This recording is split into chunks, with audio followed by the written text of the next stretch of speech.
This half hour, a battle brewing over debt, $20 trillion in debt. President Trump's pick to run the Office of Management and Budget, that's Congressman Mick Mulvaney, tackled the issue of reducing the national debt at his confirmation hearing yesterday. If you were an ordinary American family, the equivalent to you of a $20 trillion debt is a credit card bill of $260,000. American families know what that would mean to them, and it's time that this government learns what it means to us. I believe as a matter of principle that the debt is a problem that must be addressed sooner rather than later.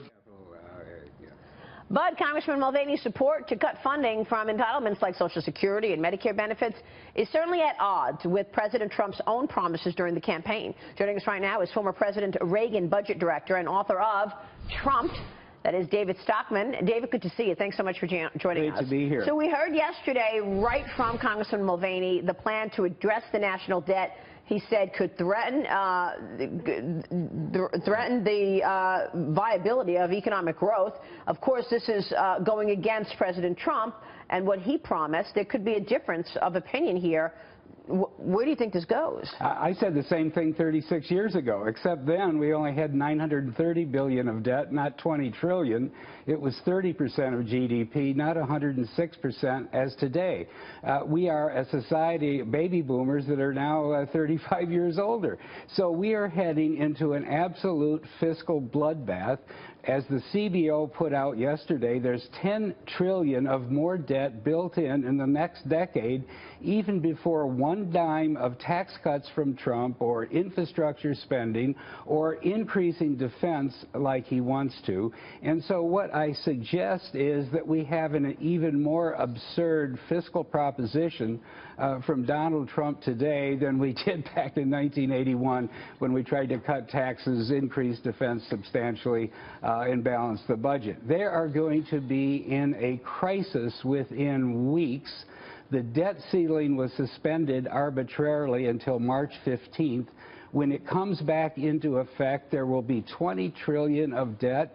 And before they can do anything on all of this stimulus they're talking about, they're going to have to raise the debt ceiling and where the vote's going to come from. Yeah. It is going to be a real, it's going to make 2011, if you remember the debt ceiling crisis in 2011, look like a Sunday school picnic. At some point we have to, attempt to try this, but nobody wants to give anything back that they already feel is theirs, and that's the point. President Trump has said, I'm not going to cut entitlements for people who rely on those entitlements. So, of course he said that. You think he's going to break his campaign promise? I don't know what he's going to do. I think he's clueless about the fiscal mess he's inheriting. I do not blame him. That's why he got elected. The people of this country are smart enough to see we can't keep drifting towards this wall. But when he says we're not going to cut Social Security or Medicare, that's $1.6 trillion a year of spending.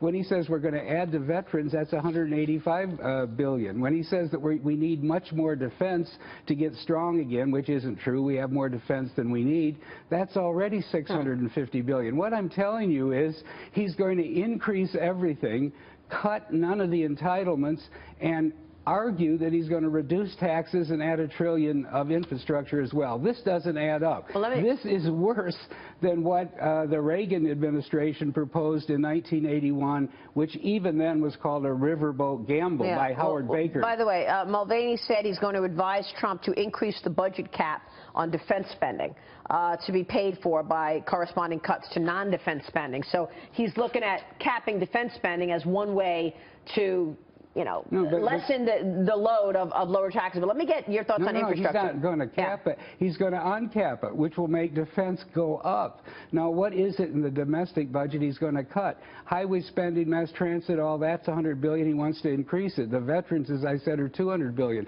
Law enforcement, border control, that's another $50 billion. Homeland security, that's another $60 billion. He's raising all of these. This is the most irresponsible fiscal equation ever presented to Washington, and we have the markets today, celebrating 20,000 because they think there's going to be a great stimulus. Well, they think that all of this, whether it's spending or lower taxes or rollback in regulation, is going to lead to economic growth, and then that pays for some of this once you get growth up to 4, 5, 6%. Is that? It's not going to happen. 4, 5, or 6%. This is rosy scenario all over again.